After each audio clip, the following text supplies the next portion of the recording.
Nieminen täällä Bostonista taas. Tässä on yksi mun mielipaikkoja, missä mä käyn tällainen sunnuntai-aamuisen tai sunnuntai-päiväisen kävelyllä. Tää on tää Long Wharfin alue, eli tää on tästä vanhaa Bostonin satama-aluetta, joka on nyt tietenkin kokenut melkoisen muodonmuutoksen. Luultavasti varsinainen satama on tuolla jossakin ihan muualla, ehkä enemmän tuonne etelään päin tästä. Takana Merenlahden tai täten salmen toisella puolella hämöttää Boston Loganin lentoasema. Saatatte nähdä tuosta tuon nousevan lentokoneen,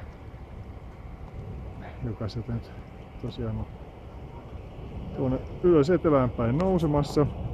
Siellä tosiaankin tämä on Merenlahtea tässä. Tästä pitäisi sanoa, että täällä on tämä tunnelin rakentaminen ollut aika edistynyttä, sillä nimittäin tämän meren poukaman tai salmen ali on rakennettu tosiaankin tunneli sekä metrolle että sitten autoliikenteelle. Tässä lähin tällainen silta rakennelma näkyy tuolla taivaanrannassa. Tässä jos käännytään kohti tätä kaupunkia päin, tässä on tätä vanhoja telakkarakennuksia tai varastorakennuksia. Tässä itse asiassa on tällainen tullirakennus. Tuolta kyljessä lukee Custom House Block tuolla yhdessä kohtaa. Takana puolesta sitten kun mennään hieman tällainen, käännytään, manoroidaan tuonne vasemmalle päin, niin nähdään tätä Bostonin downtownin ja sitten tätä liikealueen tai toimistoalueen pilvenpiirtäjiä. Tuolla taas näkyy Etelä-Bostonia ja nimenomaan tässä Etelä-Bostonin satama-aluetta näkyy rakennetun varsin paljon tässä viime aikoina. Tässä on aika uutta rakennusta. Noin, ja tässä olemme lähellä sitten Uuden-Englannin akvaariota. Ja toisaalta tässä on sitten näitä laivoja talvitelakalla. Tämä on tietysti näiden valaskatselulaivojen lähtöaluetta. Olikohan se vuosi 2012 kesä, kun mä kävin sitä valasajelulla katselemassa tuolla itse asiassa pitkään tuon satamalan ulkopuolella, oliko se joku 35 mailia tuonne merelle päin Stellwagen Bankilla, eli katselemassa siellä isoja komeita valaita. Siellä oli muun muassa äiti pentuunsa kanssa. Nyt talvella ei tätä valaseiluta sitten tehdä. Tässä takana sitten taas näkyy tästä uutta, mutta kunnostettua vanhaa tästä tosiaan tätä telakkarakennusta. Ja tuolla takana näkyy hälyttää toinen tällainen telakkarakennus. Jatketaan vielä lähemmäs tuota keskustaa. Tästä saamme sitten lähikuvaa muutamasta sataman laivasta.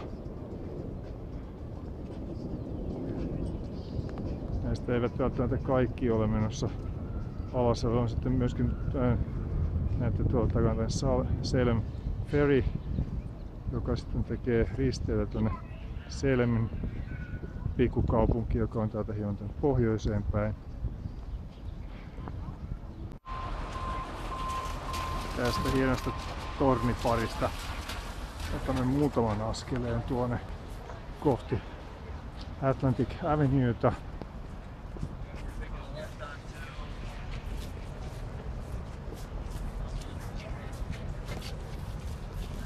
Kohta päädymme oikeastaan periaatteessa hyvin kiinnostavan paikkaan, joka ei välttämättä näytä kuin kiinnostavalta. Nimittäin, jos katsotaan tätä kohtaa,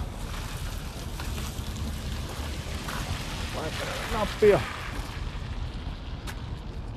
Sitten meille tuli punainen valo. Tästä tulee muutama auto. No, mitäpä siitä, jos tulee muutama auto, mutta jos katsoo 10 vuotta vanhoja karttoja, niin tässä on kulkenut Interstate valtatie keskeltä Bostonin keskustaa. No minä nyt kävelen tässä punaisia valoja päin. Kukaan ei tule sakottamaan enkä jää auton alle. Tuossa näkyy nuo kyltit näihin, miten pääsee tuonne valtateille. Nimenomaan Interstate 90, Interstate 3 etelään päin. Ja todellakin se valtatie on kulkenut aikaisemmin tässä kohtaa. Nyt tässä on tällainen puisto. Ja miten tämä on selitettävissä? No tietenkin sillä tavalla, että tännekin on rakennettu isot tunnelit tai tunneliverkostot tuonne alapuolelle. Ja nyt ei sinänsä ole tunnelipropagandaa, tää liikennemäärät ovat varmasti paljon isommat kuin on Tampereella, mutta esimerkki siitä, että tunneleita pystytään tekemään sekä jokien ali että meren ali. Tämä on niin sanottu Big Dig-projekti, joka takaisin, en tiedä paljon se mahtoi maksaa, täytyy ottaa sitä selvää, mutta se oli hyvin pitkäaikainen projekti ja hyvin kallis projekti tietenkin. Ja kaikki ei siinä kuulemma mennyt jotenkään aina ihan suunnitelmien mukaan.